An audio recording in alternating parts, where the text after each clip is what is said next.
The purpose of this video is to go through the process of translation. By the end of this video, you're going to be able to talk about the structures that are involved, where the process of translation occurs, and what products result at the end. So once again, we come to this picture. Yes, you've seen this before. The last video that we focused on was the making of RNA. So that was transcription. We knew that happens in the nucleus.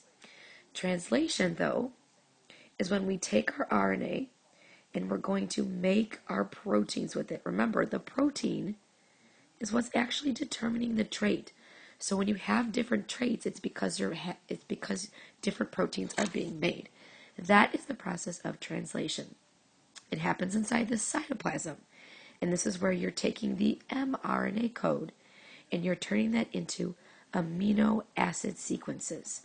The amino acid sequence is the actual protein. So this whole video is going to be about how we take the RNA and actually make an amino acid sequence and make the protein.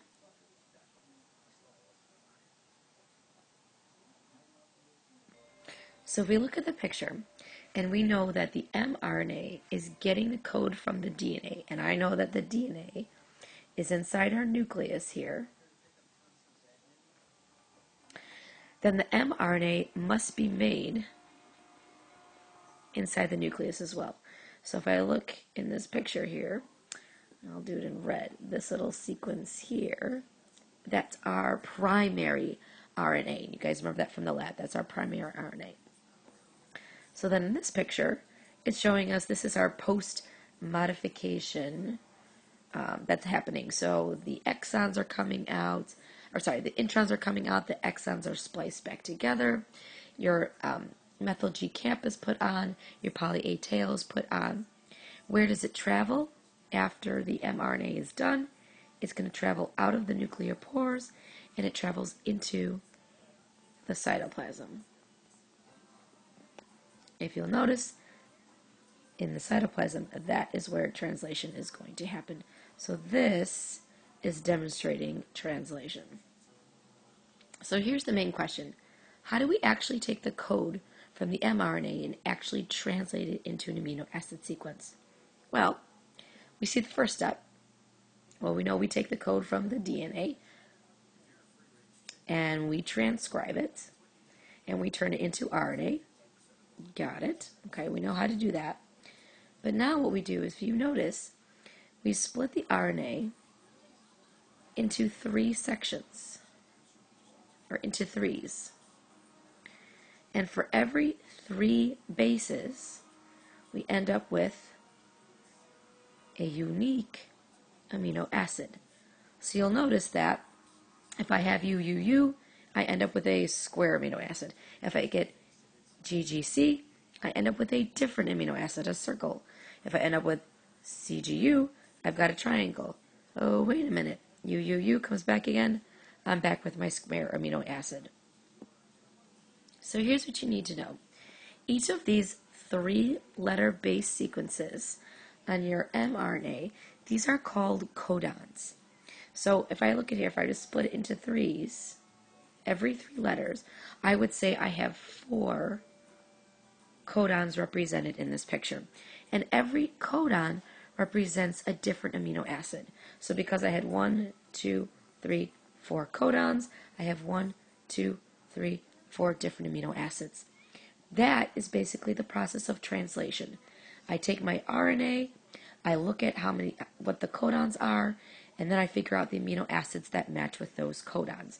Those amino acids are what are making the polypeptide. That is basically another name for the protein that we're making. So it's telling me the sequence of codons determines the sequence of amino acids. So if you change your sequence of your codons, and I were to move this codon over here, then that means I would change my sequence of amino acids, and that would get changed. If I change my sequence of amino acids, I change the protein. That's why my sequence of these letters is so important. And that's why the sequence of the letters of my DNA are also so important. Okay, so here's where all the fun begins. So how do we figure out which codon is going to represent which amino acid? Well, we have these fun things which are called codon charts. You do not have to memorize these. We will always give you a codon chart to use, okay? You'll see this on page 207 inside your textbook, all right? Now remember, your codons are those groups of 3 bases, and you find them in your messenger RNA. So if I were to take, let's just practice, and let's use the sequence C, A, U, okay?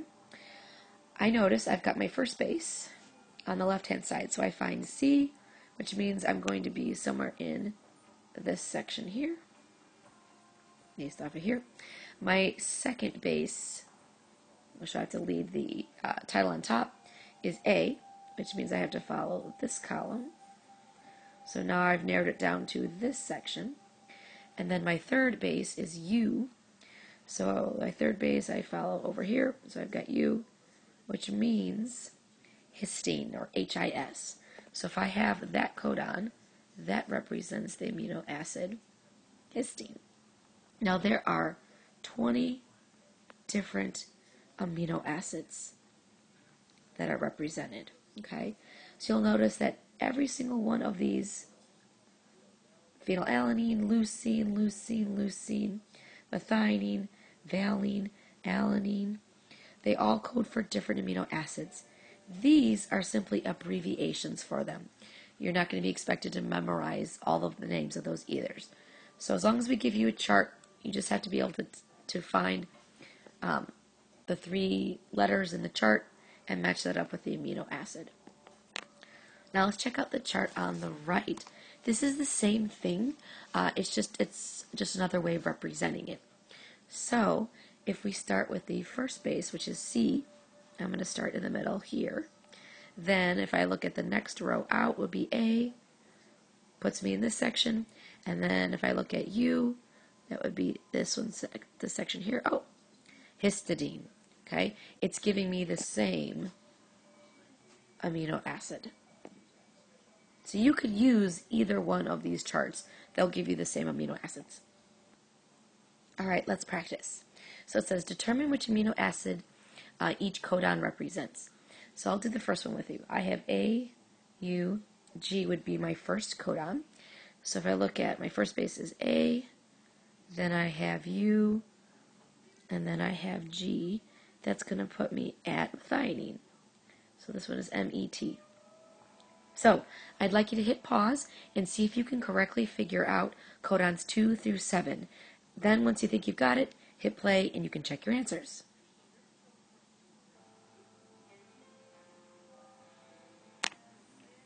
Okay, let's see how you did. So we've got methionine, then we've got THR, glutamate or glutamic acid, leucine, arginine, serine, and stop. You'll notice the beginning of our sequence starts with a start codon, and the end of our RNA stops with a stop codon. That's by design. Okay, methionine is our only start codon. So if you look at your codon chart, you only see one of these options. There are actually 3 possible stop codons you could end with. So basically that's telling us we're done making our protein sequence, we're finished. Okay? So how do we actually make sure that we're bringing in the right amino acids? Like how do I making sure, like if I have A, U, G, how are we making sure that I'm actually bringing in MET or methionine? Well, here's what happens. Your tRNA is what's carrying your amino acid, right? Whether that's methionine.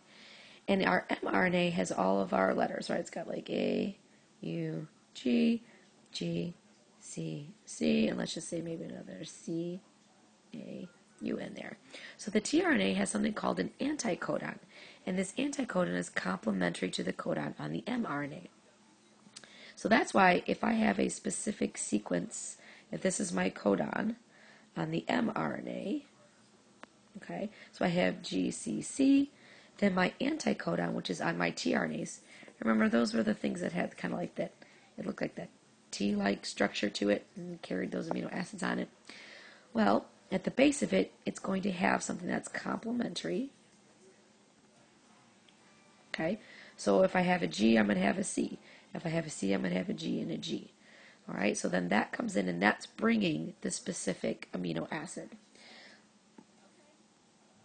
So to give you an idea, if I have AUG on my mRNA, then the tRNA that comes in, that would have the anticodon UAC, because that would be complementary. That would pair up and be like, yep, AUG gives me methionine. So that's how we're making sure that the right amino acid is matching up with the right codon. So every different anticodon represents a different specific amino acid. So here's the last slide. So translation, the whole process is basically involving 3 main steps. Initiation, right, that's the beginning. What ends up happening is that a ribosome, so your rRNA, finds and attaches to the start codon. So the start codon was on our mRNA. So we know we've got at least 2 different types of RNAs involved.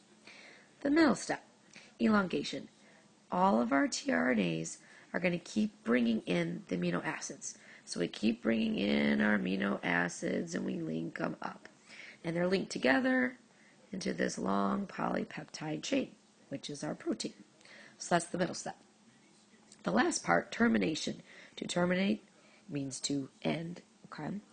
Your RNA reaches that stop codon that we've seen, and basically we're not going to add any more amino acids on, and our protein is done. We're done making the protein chain, and we're going to release that off. Okay?